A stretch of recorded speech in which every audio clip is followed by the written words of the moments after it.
Bom dia, eu sou Gustavo Pedro, eu acho que boa parte de vocês me conhecem, mas para quem não me conhece, a gente hoje é taxado como ambientalista, ativista, enfim, a gente é de tudo isso um pouco, mas antes de tudo, cidadão carioca, né? Um pouquinho da minha história, para quem não me conhece, eu quando fui concebido na Praça 15, mas os meus pais moravam em Realengo. Então, assim, acho que sim, a distância está boa. Eu nasci em Realengo, eu nasci na Praça 15, mas eu morava em Realengo, então eu vi o bairro de Realengo, que era um bairro extremamente rural, ser transformado. Então, Deodoro era meio meu quintal, eu passava aqui o tempo inteiro para frequentar as outras regiões da cidade. E assim, eu venho muito em função dessa minha engajamento de ter visto a cidade se transformar, infelizmente, para pior. Então, eu acho que quem está em Deodoro, que tem um apego com as suas raízes, onde nasceu, com certeza sabe da importância que é o bairro para a nossa vida, para a gente poder se formar, para a gente formar os nossos filhos e fazer a cidade maior. A gente vê que a cidade vem de uma série de políticas, falta de políticas de infraestrutura, de habitação, de lazer, né? Então, assim, a Floresta Camboatá acabou se tornando o que seria a maior porção de Deodoro, a menor porção de Deodoro. Ou seja, ela representa Deodoro na essência. O que era Deodoro? O que você poderia mostrar para o seu filho, para alguém, hoje ou amanhã, o que seria Deodoro no passado? É esse pequeno remanescente que é essa ilha, que muitos dizem, mas ela não tem jeito, ela está sofrendo ação antrópica, ela está esmigalhada pela pressão, e aí eu vou mostrar um pouquinho do que numa única manhã de 3 pessoas, 2 especialistas, 2 ornitólogos biólogos e um advogado, fotógrafo e ambientalista, conseguiu ver numa floresta que muita gente dá como esquecida, perdida e altamente degradada e que pretende fazer um empreendimento que é incompatível com a área. Pode passar. Você pode clicar no som para mim? A gente esteve lá no dia 13/7, um sábado também, então a gente está deixando as nossas famílias para estar se dedicando ao que a gente gosta de fazer, que é observar aves. Nem sempre a gente consegue ter acesso a determinadas áreas como essa. E aí, alguém consegue reconhecer no som algum animal que conheça na plateia? Está passando o áudio aí? Acho que não, você clicou e acabou. Deixa eu colocar o microfone.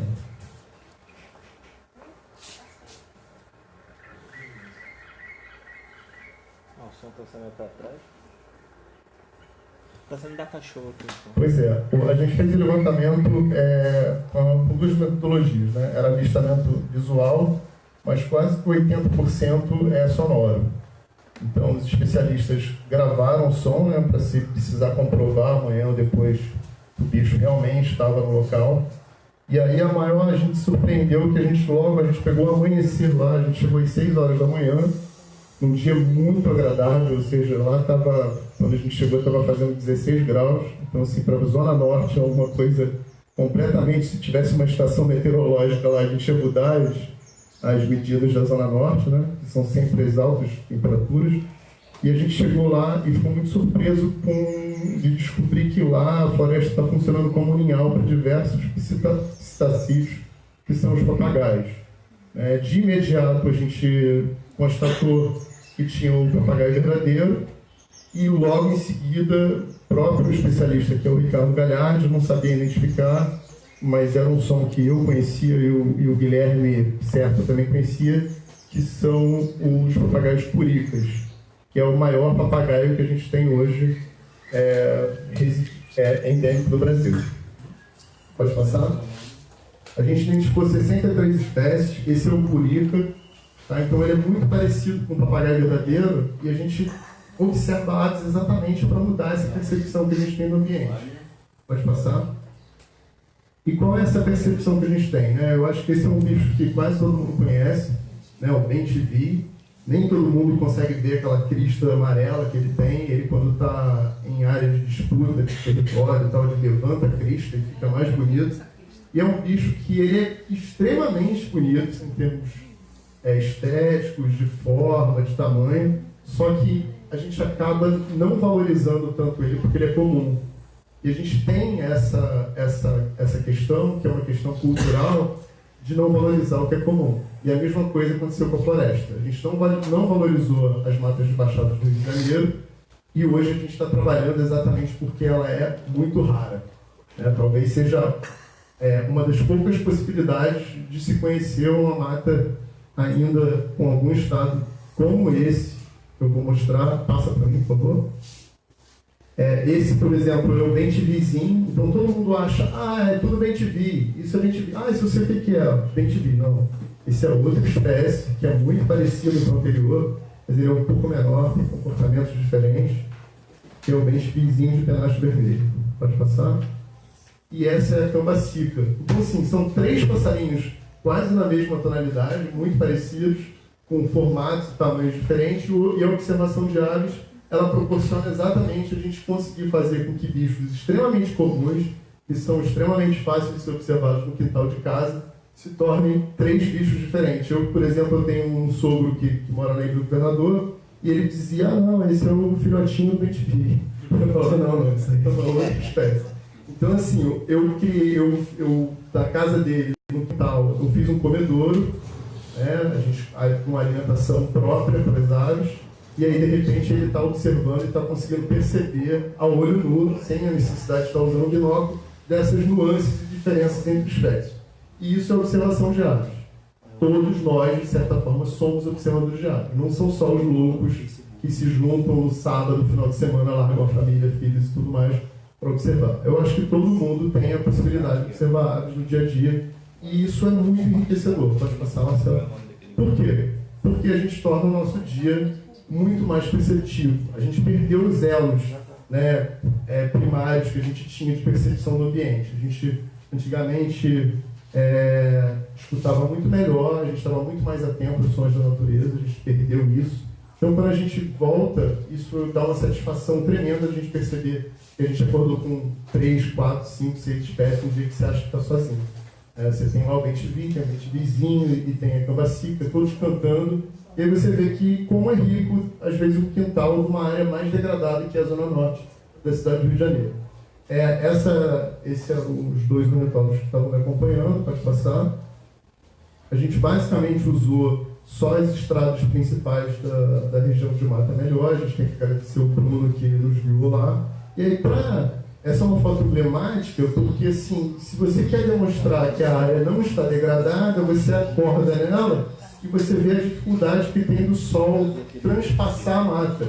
Se fosse uma área degradada, a gente ia ver o sol de imediato. A gente não olha como é que a mata está escura. Isso é mais ou menos às 8 horas da manhã e a mata está extremamente escura. Pode passar. E assim, a observação não é fácil. Por exemplo, esse é um pica-pauzinho de testa pintada, ele está escondido atrás do tronco lá. Não necessariamente ele está cantando, então às vezes a gente não consegue fazer o registro sonoro, principalmente nesse período até maio, que é o período que eles estão fora da área do período de reprodução. Agora a gente está iniciando o período de reprodução, então algumas aves já estão usando, elas não gastam energia à toa. Ninguém perde um sábado achando que perdeu o sábado e deixando de estar com a família se não acreditar que vai mudar alguma coisa que é proteger a floresta. No mesmo caso, o pica-pauzinho ele não vai vocalizar se ele estiver fora do período de reprodução dele. Ele não vai gastar energia. Ele está economizando. Essa é do local. As outras, algumas fotos são ilustrativas, mas são todas espécies que a gente deu como registrado. A gente ou confirmava o registro sonoro ou confirmava o visual. Pode passar. E aí você acha assim, todos os pica-paus são grandes porque a gente vê o desenho do pica-pau, desenho infantil que faz parte da formação. E esse é um pica-pauzinho anão barrado. É um pica-pau super pequeno, endêmico de Mata Atlântica, que ocorre lá na área. E a gente viu uma série deles, pode passar. E esse é o outro pica-pau, de cabeça amarela. já é um capão maior, mais robusto, que já exige uma mata melhor, porque ele está o tempo inteiro ali procurando larvas, então se não tiver uma mata que tenha condições de sustentar ele, ele não vai estar lá. Pode passar. A gente achou também o pia-cobra, e aí a importância da observação de aves. Aí você começa a entender que algumas aves, o macho e a fêmea são idênticos, né? Não tem dimorfismo sexual, ou seja, o macho é idêntico à fêmea em termos de plumagem, e algumas aves têm diferença de dimorfismo. No caso desse do pia-cobra tem, pode passar. Esse é o macho e esse é a fêmea. Então, assim, a observação é bem interessante por isso. Você começa a ter uma percepção de que não necessariamente é a mesma espécie. Esse é um passarinho bem pequenininho, né? A gente, para estar fazendo essa foto, tem que estar bem perto. Pode passar. E esse é um bicho super comum, que é o suriri, né? Que também às vezes é confundido com o bem-te-vi. E também ocorre na região. É um bicho que extremamente... A gente sempre tem o costume de falar, olha, se acabar a floresta, vai acabar os bichos. Provavelmente a diversidade que a gente tem lá vai acabar. Mas alguns animais, eles são extremamente... têm uma adaptação muito fácil. Por exemplo, o suriri é um bicho que se adaptou e que se favoreceu no crescimento da cidade. Ele usa os prédios de puleiro e tudo mais. Então, assim, vai ter sempre um bicho. Então, na verdade, o que a gente está discutindo aqui não é a perda só da floresta, é a perda da diversidade de espécies que a gente tem nessa mata de baixada. Pode passar? E um dos bichos que a gente escuta vocalizando o tempo todo e registrou foi o garrichão pai-avó, porque ele faz exatamente esse barulho do nome dele, né? Vários bichos são nomeados pelo som que emitem. Pode passar. Esse é o fim-fim. Você pode clicar no som para mostrar por que ele se chama fim-fim?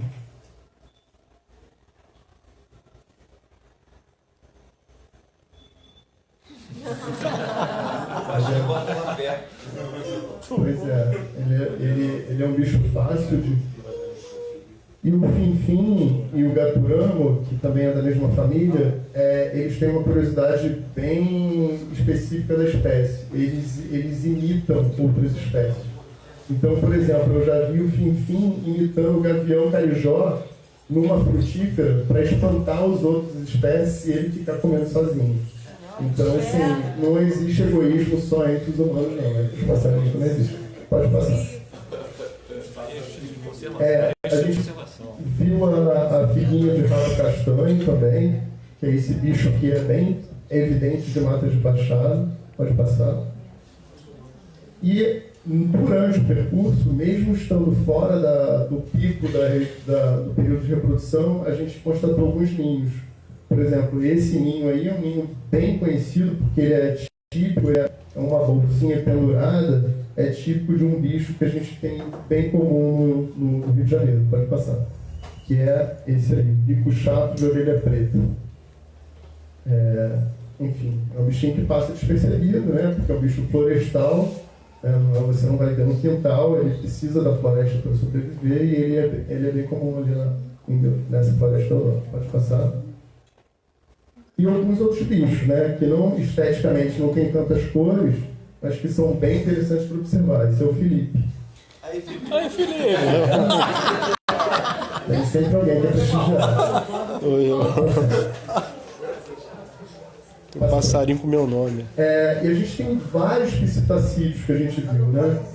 Esse é o periquitão maracanã, né? Ele é um bicho que se adaptou bem às áreas urbanas, inclusive tem muita gente que tem um conflito muito grande, principalmente quem tem casa, porque às vezes ele invade o telhado e não só usa o telhado como oco para reproduzir, telhado, encanamento, mas ele adora descascar fio, né? Por conta ele precisa estar usando o bico o tempo todo, o fio é uma coisa grossa e dura, e ele descasca o fio e às vezes tem um curto, pega fogo na casa e as pessoas ficam revoltadas com ele. Mas tem métodos de você controlar isso, né? De você tapar os buracos, botar cercas para ele não entrar, porque ele já estava residindo ali. Na verdade, você que invadiu o território dele tentando se adaptar à sua vida. Pode passar? E aí tem outros psitacídeos. Esse é o periquito rei, a gente fotografou ele exatamente lá. Pode passar. Esse é o tuim, né? É um bicho endêmico de Mata Atlântica, um dos menores psitacídeos que a gente tem na Mata Atlântica. É um bicho que é extremamente caçado pelo tráfico de animais silvestres, porque é um periquito, então ele consegue se adaptar fácil, infelizmente, às gaiolas, e a gente tem essa dificuldade. Exatamente, a gente tem às vezes um preconceito de alguns observadores de aves com os gaioleiros, né? E eu penso diferente. Eu acho que às vezes o gaioleiro ele tem um amor incrível, cuida do bicho, mas ele não tem uma compreensão do que é se desapegar do domínio em relação ao universo, né? Ou seja, ele quer ter o bicho próximo dele, ele quer apreciar o bicho, mas ele quer ser dono do bicho. Então a gente tem que mudar essa cultura, né? Na verdade, se a gente tivesse mais áreas preservadas, se a gente tivesse mais capacidade de saber qual é a fruta, qual é a possibilidade de atrair esses bichos, você tem condições de ter esse bicho no quintal, apreciar ele, sem necessariamente estar privando ele da liberdade de voar, né? Porque não tem nada pior para uma ave que você privar ele da liberdade de voar, mas ele está muito bem, está comendo, eu cuido bem dele, eu boto ele para pegar sol, mas você está decidindo isso por ele. Então é um desapego em relação a esse domínio que a gente tem da natureza, né? Antigamente a gente cercava as nossas residências para proteger os animais que estavam fora. Hoje a gente cerca as áreas que a gente está tentando preservar, porque infelizmente a gente mudou de paradigma, né? Na verdade a gente hoje tem menos matos, os bichos estão muito mais ameaçados do que a gente ameaçado por eles. Pode passar? E aí a gente tem também o papagaio verdadeiro, né? Que assim, vários de vocês têm o privilégio de ver no quintal. É um privilégio, por exemplo, o primeiro relato, o primeiro registro escrito da Mata Atlântica foi na carta feita por Anchieta. Ele fez o primeiro relato escrito da Mata Atlântica brasileira, e lá, entre o relato dele, ele diz que os índios aconselhavam ele a não comer muitos papagaios porque dava dor de barriga. Então, assim, a minha mãe, quando eu era pequena, ela dizia: meu filho, não tome muito Yakult que você vai ter dor de barriga. Hoje eu entendo, né? Yakult é super caro, se eu tomasse 3, 4 Yakult, não ia ter dinheiro para comprar o Yakult para a semana seguinte. E é basicamente isso, né? Tinha tanto papagaio que provavelmente os índiozinhos eram aconselhados a não comer muito papagaio para não ter dor de barriga. E hoje é extremamente raro, né? Hoje você dificilmente vê um papagaio. Pode falar. Então, eu moro em Ricardo, né? Quase colado do Campo de Jericinó. E assim, minha casa tem umas 30 árvores ali. E todos os dias você tem uma visita de vários papagaios verdadeiros. Qual é a grande diferença disso nos últimos 10 anos? Há 10 anos atrás, eles não iam só para minha casa porque eles tinham parte das árvores do Campo de Jericinó ainda. Então eles tinham alimentação lá. Agora não tem mais nada, porque grande parte foi destruída pelo campo radical daqui. Então, na verdade, eles vão para minha casa porque eu tenho uma das árvores que eles mais gostam de comer, que é caju. Eles pegam o caju, abrem a castanha e comem o miolo da castanha do caju. Então, assim, eu já não como caju há uns 5 anos, porque eles comem o caju, tá liberado para eles. Eu não como mais. Mas isso é um exemplo de como uma destruição fez a mudança deles, né? Eles vão buscar em outro espaço. Então eles vão todo dia me visitar lá em casa para comer lá as árvores lá de casa, as frutas. Eu não como, mas eles fico feliz de você entender que compartilhar o seu caju com ele é importante, né? Ele é um bicho muito emblemático, né? Tem as cores do nosso país, enfim. E infelizmente ele também sofreu muito com o tráfico. Talvez hoje tenha diminuído, porque as pessoas estão entrando num nível de individualismo tão grande que não querem nem cuidar de um bicho, né? E aí a gente, por sorte, ele está deixando de ser um bicho domesticado. Pode passar? E esse foi o grande ponto, um dos pontos mais altos que a gente teve na nossa observação de aves, que foi rápida, que foi de 6 da manhã até as 11 horas. Pode voltar? Essa é a saíra sapucaia, é um bicho endêmico de Mata Atlântica, então assim, não tem como dizer a área está degradada se você tem um bicho ameaçado de extinção que tem, ele só ocorre no litoral de Santa Catarina até o Espírito Santo, e ele tem um movimento migratório que ele faz, à medida que vai esfriando e as aroeiras vão frutificando, ele vai subindo. Então é um visitante que a gente, todo ano a gente fica mais ou menos de maio, entre junho e julho. Esse ano ele chegou um pouco mais tarde, talvez porque as aroeiras deram frutos mais tarde. Ele chegou agora no Rio, e aí fica todos os observadores ficam atentos da chegada desse bicho. E aí você vê a importância dessa ilhazinha verde chamada Floresta de Camboatá no meio da migração de uma espécie ameaçada.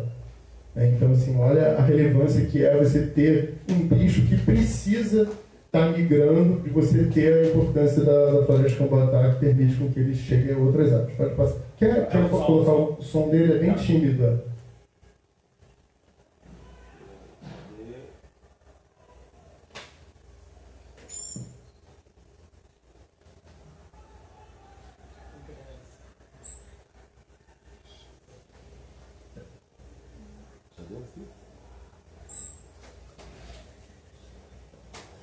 Pois é, ele foi achado por som no primeiro momento.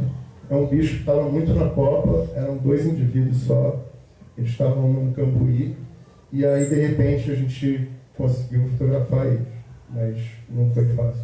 Pode passar? Sabe, é um cambuí? Esse aí é um cambuí. Esse é um bicho que é super comum, né? Que é o sem-aço cinzento. E aí a gente vem mostrar um pouquinho a diversidade, porque todo mundo acha, isso é sem-aço. Pode passar? Esse é o sem-aço de coqueiro, é um bicho que também a gente registrou lá, então tem uma diferença, né? O sem-aço de coqueiro é mais um verde mais escuro, fechado. Às vezes a pessoa acha que é a mesma espécie, que é uma variação só de cor, não, é uma espécie diferente. Pode passar. Esse é o tia-sangue, esse a gente também viu lá, essa foto não foi feita lá. Que é um bicho bem emblemático também. As fêmeas são... É interessante que as fêmeas são muito mais... É muito mais fácil você avistar as fêmeas do que o macho, né? O macho, talvez por ser muito mais perseguido pela cor, né? Ele é muito mais arisco. Pode passar? E esse é o tigre preto. É um bicho mais florestal, que também ocorre no Camboatá. Pode passar? E a gente achou essa floração, né? E sempre que a gente acha uma floração, a gente dá uma paradinha para checar. E aí o Ricardo Galhardi, pode passar?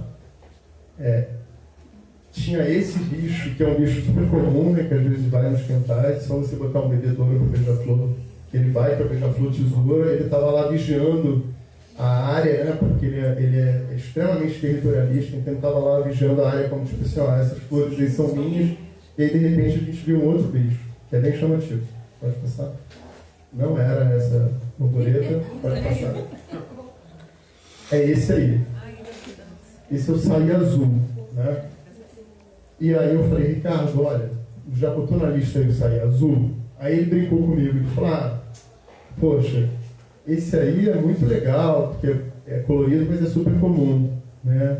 Poxa, eu queria mesmo era ver o saí azul de pernas pretas. E aí pode passar? E aí de repente era exatamente o que estava lá. Era o saí azul de pernas pretas, ou seja, um bicho muito raro, que tem em locais, ele ocorre de Santa Catarina ao Rio de Janeiro, em pontos assim, imagina, isso aí tem observador de aves que passa a vida inteira e não consegue ver um. São muito poucos, e aí de repente o bicho está lá em Deodoro. Parabéns. E não tinha como não ser ele, né? Não só pela coloração das pernas, mas a fêmea é totalmente diferente da fêmea do saí azul de pernas rosa, né?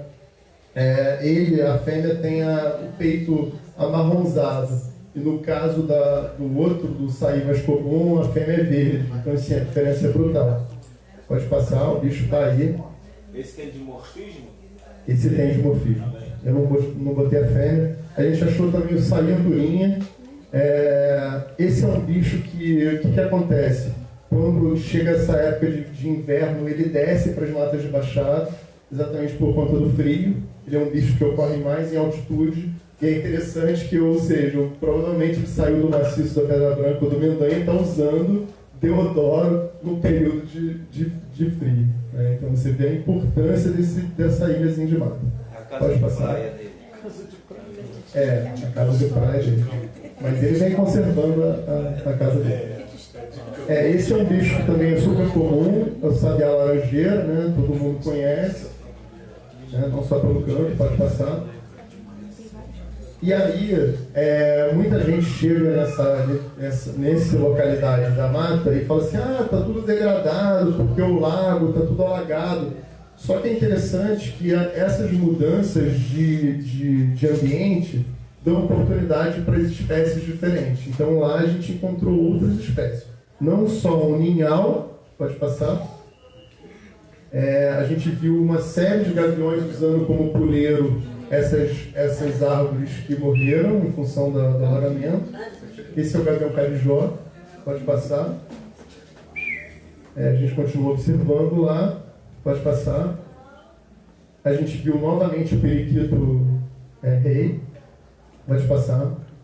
A gente, por incrível que pareça, a gente viu o tesourão. O tesourão é uma árvore marítima, ele tem um ninhal, esse bicho tem um ninhal especificamente lá em outra unidade de conservação, que é o Monumento Natural de Cagarras, que são as Ilhas de Cagarras, só que ele vem sobrevoando até o maciço do Mendanha. Ele aproveita as térmicas, apesar dele, ele é um bicho que praticamente tem dificuldade de pescar, porque ele não tem o que as outras gaivotas têm, que são óleo na pena, que dá a oportunidade dele mergulhar. Ele não tem esse óleo na pena, então ele é conhecido como o pirata dos mares. Ele basicamente só pega os peixes que estão na superfície com o bico, ou ele rouba dos outros aves marinhos. Espera o atobá ou o 30 réis pescar, e aí ele vai batendo nele até regurgitar, e aí ele tem a capacidade de pegar o peixe no ar. Eles ficam, se você parar um dia no litoral, você vai ver os jovens, esse caso é um jovem, os jovens ficam revezando às vezes com graveto para poder treinar a tática de roubar um do outro a comida. Então assim, não pense que isso é um hábito só humano, eles também têm hábitos com hábitos de assaltar. Pode passar. A gente achou a garça branca grande lá, quando eu cheguei tinham mais de 30, assim que a gente chegou elas voaram, ficou só uma por foto. Pode passar. E bichos que são emblemáticos, são comuns, mas são muito emblemáticos. A lavadeira mascarada era um bicho que só ocorria no Nordeste, e aí de repente, exatamente pela degradação da Mata Atlântica, ele veio descendo o litoral e hoje ele já chegou na Argentina. Então assim, a gente às vezes contribui também para algumas espécies para elas se expandirem. Essa é a área, né, do alagado, pode passar. E uns bichos do alagado. Esse é o curitié, um bicho bem comum, pode passar. Esse é a saracura sarã, já não é um bicho tão comum, é um bicho que a gente só conseguiu registrar pela vocalização. Essa foto não foi feita lá, uma foto ilustrativa, mas é um bicho que eu quero voltar para estar fotografando na área. Pode passar. Esse é o frango d'água comum, né? Exatamente porque ele é muito mais comum, mas ele está lá na área. E não é um bicho que voa tanto, então assim, não tem como se dizer, esse bicho voou lá da Lagoa do Rio Defeito e veio dar um passeio em Deodoro. Não, ele está residindo lá mesmo. Pode passar. As embaúbas, pode passar. E uns bichos que passam às vezes despercebidos, né? Essa pombasa branca, né, da canção do Luiz Gonzaga. É um bicho que é extremamente comum no Nordeste, mas que no Nordeste não é comum, exatamente porque é extremamente caçado. E aqui ela passa despercebida na cidade. Às vezes as pessoas acham que é um pombo doméstico comum, mas não, é um bicho florestal. Pode passar. Essa é a nossa mata, né, que a gente tem lá, todo mundo já conhece, pode passar. E alguns bichos que utilizam a floresta exatamente para comer no chão, né? Essa é a juriti-pupu, uma outra pomba florestal que também a gente registrou lá, pode passar. Ela usa exatamente essa serrapilheira para se alimentar. Então, assim, essa serrapilheira é extremamente importante. Às vezes as pessoas falam, vou varrer para andar. Não, a serrapilheira é importante para poder manter a floresta. Pode passar. O sabiá de barranco, a gente também pegou forrageando, pode passar. E aí a gente vê características típicas de mata de fachada, né, que são esses grandes formigueiros, os grandes cupinzeiros que você não vê em outras florestas com altitude acima da cota 100. A gente viu isso bem claro em Deodoro, que demonstra que exatamente é um remanescente que não está degradado, é uma área primitiva de fachada. Pode passar? E aí tem bichos que usam essa quantidade de cupins, de formigas, exatamente para alimentar. Esse é a jurubiara, que já faz isso. Pode passar. Pode passar. Esse é o sabiá-poca, é um bicho que também desce na época do inverno, então ele, de repente, você não vai ver mais ele na área, ele não é um bicho residente. Então demonstra a importância para os maciços da Pedra Branca e do Mendanha, a importância desse remanescente. Pode passar. E essas áreas que tem muito cipó, que são muito fechadas, já ocorrem outros animais. Pode passar? Né? Nessas emaranhadas e tal, você vê outros bichos que se beneficiam desse tipo de vegetação. Pode passar? Uma deles é a choca listrada. É um bicho que a gente vê quase no Rio de Janeiro todo, mas é um bicho bem legal de se observar. Pode passar? Um deles é a choca de Soretama, que é um bicho típico de área de baixada. A gente, em todos os parques municipais de área de restingo, você consegue encontrar ela. Pode passar. Essa é a nossa mata, né, que a gente tem. Olha a dificuldade que a luz tem de passar na vegetação. Pode passar. E assim, tem um monte de flores que atraem esses bichos. Né? Essa é o cambará. Pode passar. Esse é o casaca de couro da lama, não foi feito lá, mas a gente fotografou ele lá, mas a foto não ficou tão boa, então a gente botou uma foto melhor para ilustrar. Então é impressionante, né? O bicho, não, todos os bichos. Não, ele está usando a área de alagado para se alimentar. Pode passar. Esse é a curruíra, um bicho comum também, mas que tem um canto fantástico, é o nosso Irapuru dos nossos quintais. E por sorte ele não sobrevive em gaiola, senão ele provavelmente estaria em gaiola, porque o canto é lindo. Pode passar. Esse é o alma de gato, também a gente registrou lá. Ou seja, é um pássaro maior, Os corações, né, aí, porte maior. E ele tem esse nome porque parece um gato chiando quando ele está localizado. Pode passar. E aí você vê, né? A gente está dentro da área e você vê a proximidade do maciço Mendanha. É muito próximo. Né? Para um bicho que voa, isso se torna um reduto para ele exatamente conseguir alcançar outras áreas mais baixas da cidade. Pode passar. E aí, para nossa surpresa, a gente, no meio das gravações, quando a gente estava em campo, a gente ouviu esse bicho. E a primeira impressão era o seguinte: tem alguém com gaiola aqui perto. E aí o Bruno falou: não, mas não tem morador aqui no raio de 500 metros, 600, 1000 metros, não tem. Então, aí a gente começou a registrar outros trinca-ferros em outras áreas. O Marcelo até preocupado falou: você vai dizer para as pessoas que tem trinca-ferro lá? Eu vou dizer: graças a Deus tem trinca-ferro lá, porque é um bicho que está praticamente sumido na cidade inteira, exatamente pela pressão, que é um dos principais bichos que vão para a gaiola. E aí você vê que com toda a pressão antrópica, né, em torno da Floresta do Camboatá, ainda tem trinca-ferro lá. E não é de soltura, os bichos não estão anilhados. O que a gente percebeu, que é uma curiosidade que poderia ser estudada no futuro, é que a gente não sabe se por conta do treinamento militar os bichos quase não vocalizam. Talvez por conta do barulho eles não seja a principal forma de comunicação, seja a comunicação através do canto. A gente percebeu, ou talvez esses trinca-ferros estejam bem lá porque não estão cantando. Porque se eles estivessem cantando, provavelmente estavam sendo perseguidos, né? E aí eu acho que é uma coisa a ser estudada. Pode passar. E aí a importância, né? A gente fala muito da floresta eutrófila, mais densa. E aí a gente, como observador de áreas, a gente percebeu que essas outras áreas ditas como degradadas, elas são extremamente relevantes para uma série de espécies de borda. E isso passa despercebido, às vezes até para os especialistas. Né? Falar, não, aquela a gente tem que restaurar, a gente tem que... Mas assim, a restauração natural, com a sucessão de espécies, às vezes talvez seja a melhor solução para uma área que já está muito pressionada. Então, pode passar. Né? Por exemplo, a gente viu lá já o carcará, que já é um bicho que era do cerrado, né? Que aproveitou esses espaços para estar ocupando esse nicho. Pode passar. E aí, é impressionante, essa área de capinzal, que é um capim alto, eu quando cheguei lá, eu pensei que eu estava na Serra da Canastra. Assim, é impressionante.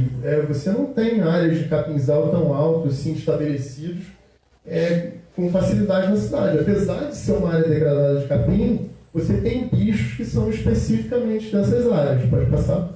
Vai botar o som? Pode botar o som desse setor aí que a gente fez um.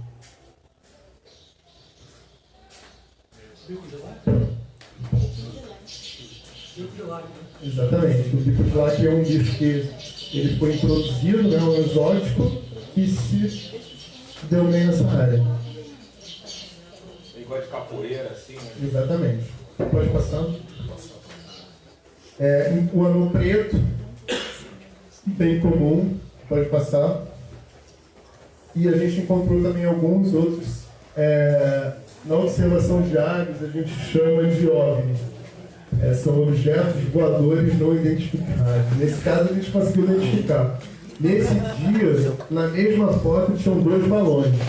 Então, assim, é impressionante como, mesmo com essa cultura que é extremamente degradante, coloca em risco toda a vegetação, o Deodoro vem sobrevivendo. Então, assim, e uma das explicações que eu acho para isso, pode passar? Pode passar. Esse é o tipo do campo que está sobrevivendo lá, um bichinho bem legal de ser observado. Tem gente que vai para Minas Gerais para observar esse bicho, o bicho está aqui em Deodoro. Pode passar. Esse é o canário verdadeiro, bem comum também, ainda bem, né? Porque antigamente não perdeu para os gaiolos. Pode passar. Eu acho que o interessante disso é que, mesmo sendo uma área degradada, a umidade da floresta faz com que o capim mantenha a umidade. Então a gente percebeu um orvalho muito forte lá, que é interessante. Você não vê isso em outras áreas extremamente mais degradadas. Você vê que o capim está retendo a umidade. Pode passar. E aí tem esse bichinho lá que a gente viu, né, que é o tizil. A gente acha que pode voltar lá e tentar achar um mais raro ainda, que é o curió, né, que, enfim... Não pode mostrar para os passarinheiros. Não, a gente está mostrando para os passarinheiros, porque a gente vai conversar com os passarinheiros. Como eles estão tão próximos à Floresta Deodoro, a gente vai deixar que cada um adote um passarinho. Ele vai poder dar um nome, só não pode levar para casa. Entendeu? Ele aponta lá, olha, aquele passarinho que pousa naquela graminha, ele é meu. Entendeu? Ele só não pode levar para casa, mas ele pode ter um passarinho lá na Floresta Deodoro. Pode passar. Dá muito menos trabalho.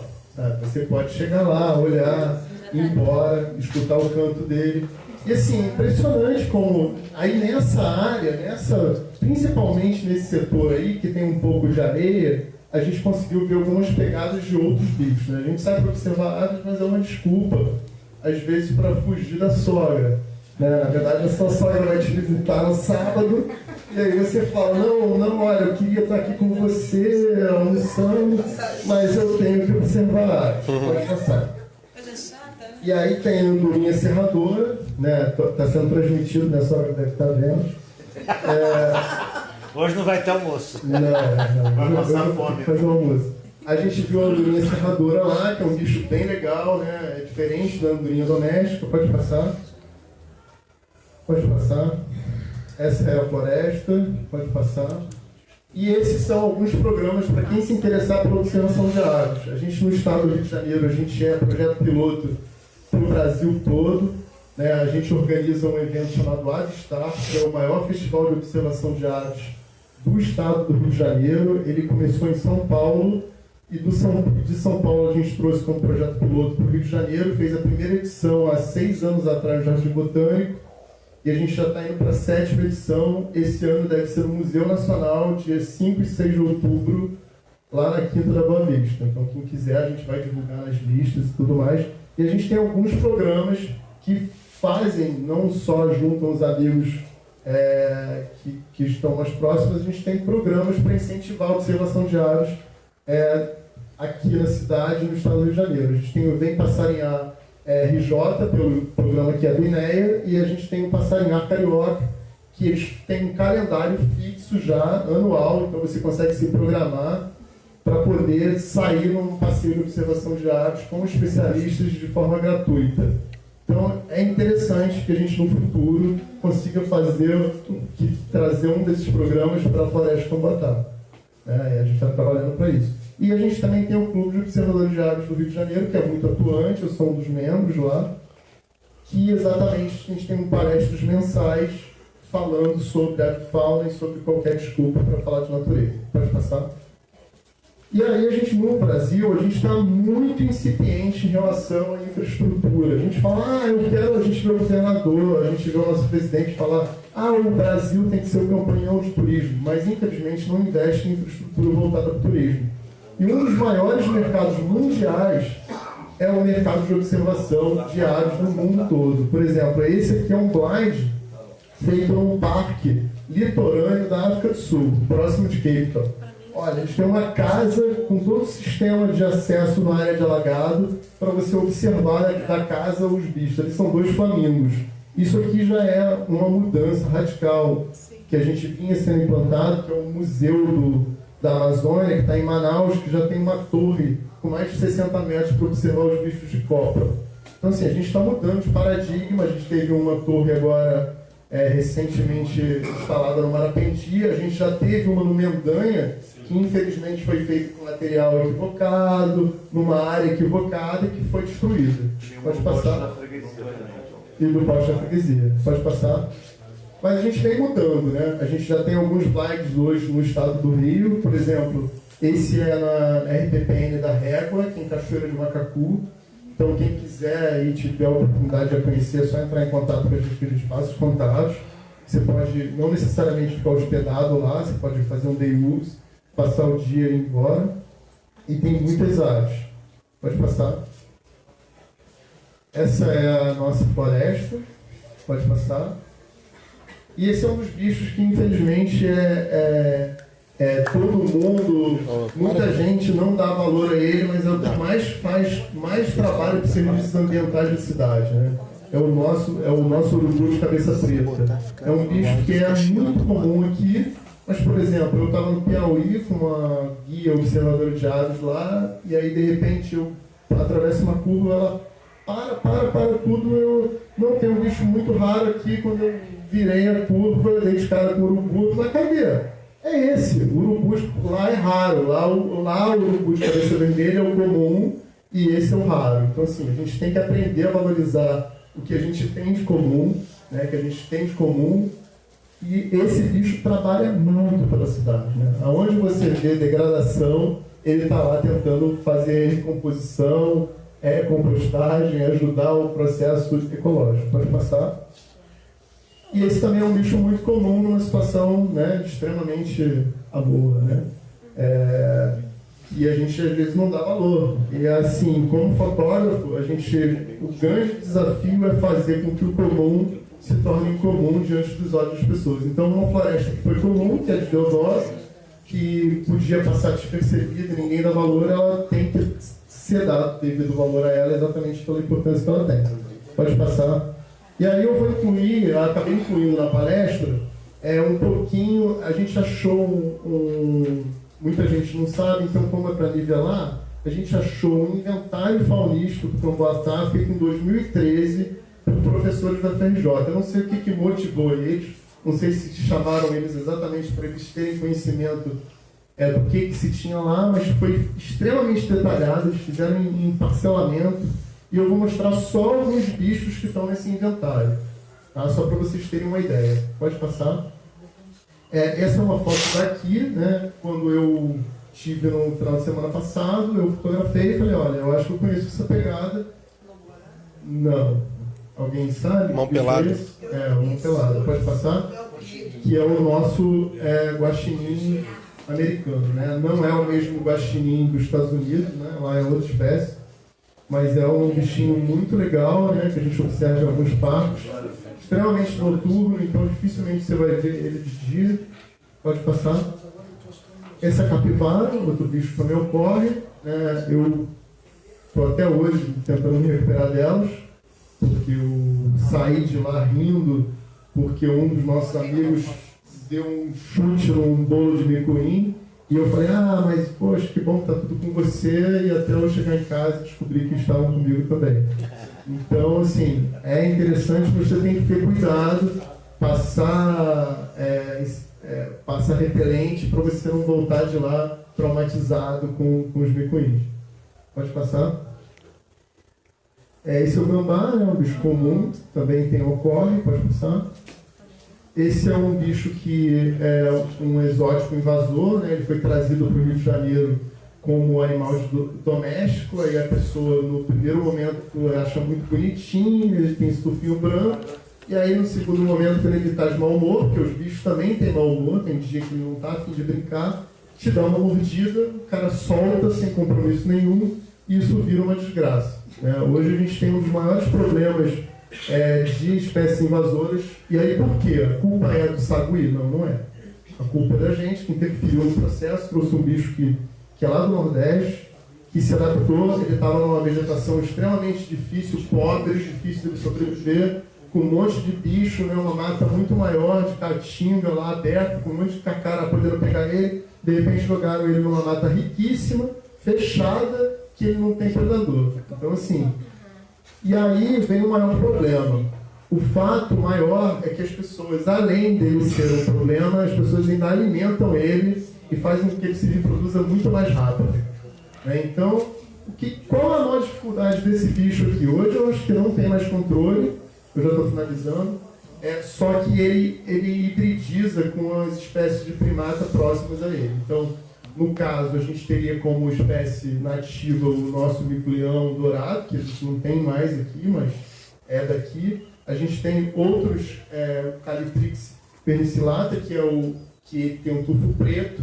Enfim, a gente já tem uma série de híbridos que já misturou e a gente perdeu o controle. Isso é só para mostrar que a gente não tem controle. Esse é outro bicho, né? Lá nesse estudo foram registrados 11 espécies de répteis, dentre eles o jacaré de papo amarelo, essa foto ilustrativa, Chico Mendes.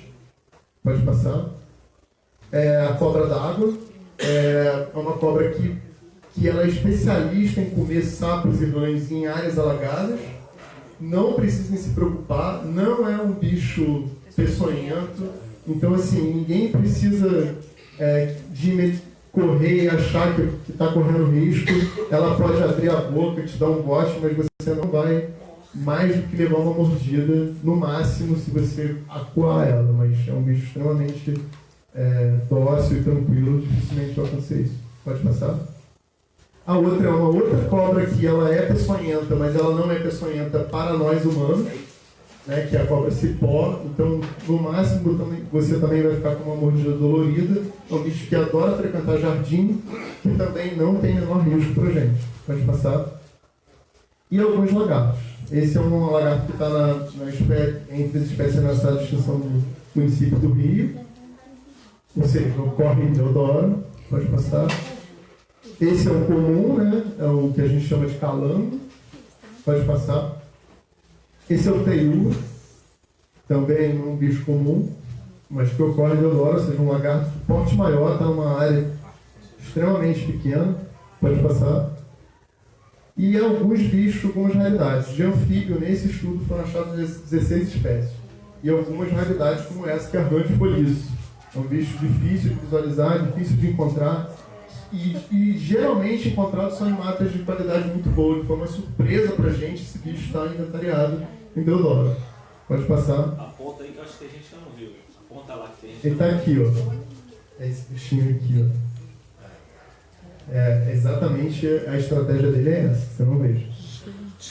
E alguns pererecos. Essa, por exemplo, é uma foto feita lá no Jardim Botânico, mas é uma espécie que ocorre também aqui. Pode passar. Esse é o sapo martelo, né? Ele tem, parece um martelo batendo à noite. A vocalização dele é bem alta, eu não coloquei, mas que também ocorre. Ele não é um sapo, ele é uma perereca, mas ele é conhecido como sapo martelo. Pode passar. E aí eu agradeço a oportunidade de estar aqui falando. Quem quiser depois conversar, pegar os meus contatos.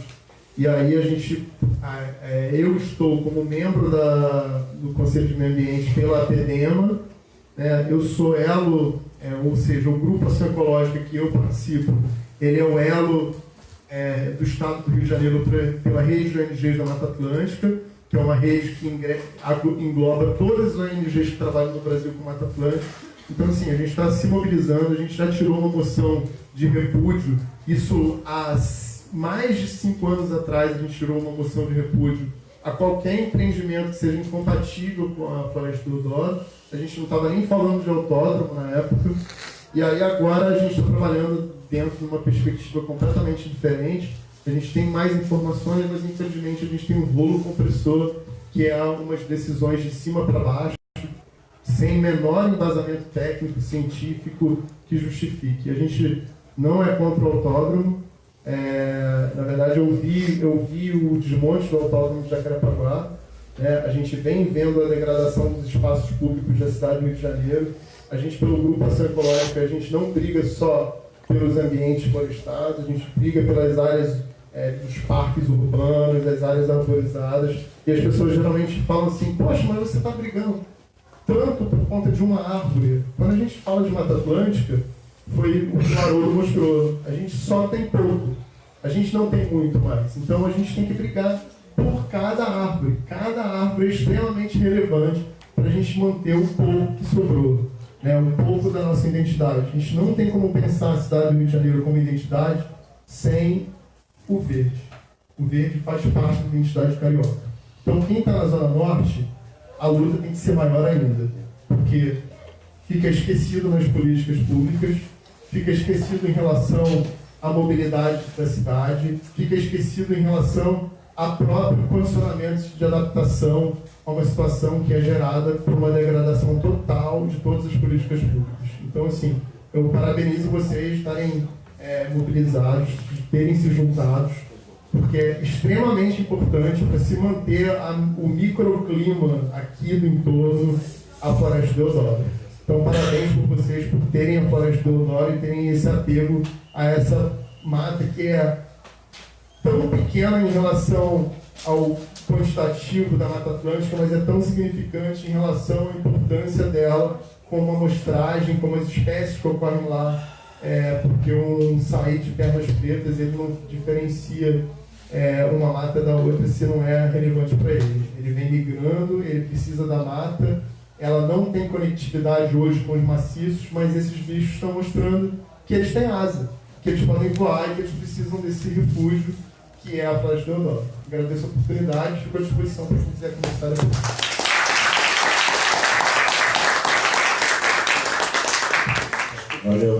Valeu, Gustavo. Agradeço. Temos mais 2 apresentações, né, Bela? E aí a gente vai anunciar aí. Você vai anunciar.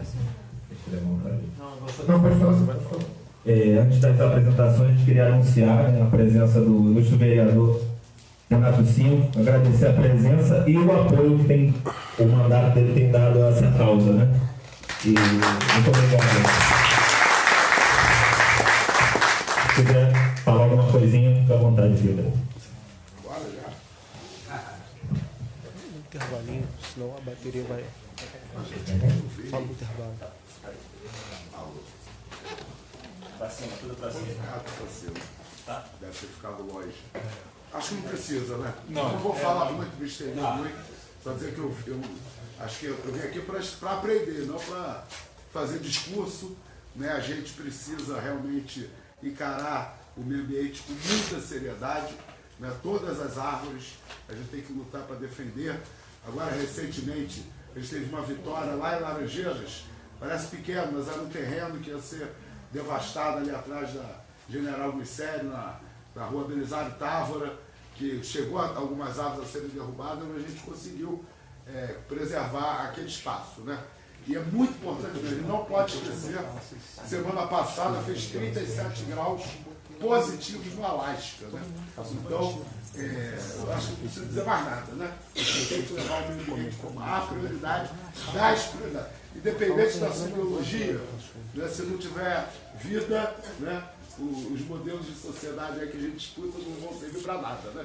Então, acima de tudo, a gente tem que lutar para garantir que a nossa espécie e outras milhares de espécies possam sobreviver ainda nesse planeta por muito tempo. Obrigado pela recepção de vocês.